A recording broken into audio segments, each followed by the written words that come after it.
this is the path charted by one of my favorite church fathers. His name is Basil of Caesarea. He lived in the region of Cappadocia, which we would know today as central Turkey. And he lived around the mid-300s AD. He was a part of a large family. He had one of 10 siblings, wealthy Christian family.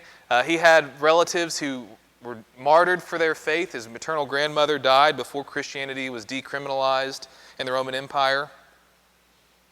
And he started his life early on. He went to a prestigious university in Athens. He studied with his best friend, and then kind of came away disillusioned. He didn't think that the good life was pursuing all of those things. He kind of left the city. But God called him so he left the city and he went out to the desert. He wanted to just kind of live like a hermit, live a quiet life of prayer. And God called him out of that to serve the church and to serve his society.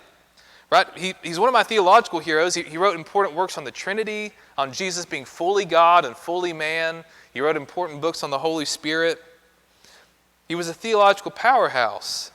But in addition to his theological contributions, Basil used his family's estate to care for the poor. He founded a school and convent for his sister to lead, and she led a community of religious women in education and in service and prayer. He also converted the estate into a hospital. Historians believe this is one of the first examples of a hospital in history. And what they would do is they would take in lepers and they would care for them. They would take in those without a home. It became a central site for food distribution. Right? In an era when famine could literally kill thousands and thousands of people, whenever they had famine, they would pool their resources at his house, at his family's estate, and he would distribute it to others. And he preached a sermon on this exact text in Luke 12, and it was called, I will tear down my barns. He said this, if you want storehouses, then you have them in the stomach of the poor. If you want storehouses, you have them in the stomach of the poor. He asks if God has given you wealth, or he says, if God has given you wealth, it is a test of faith.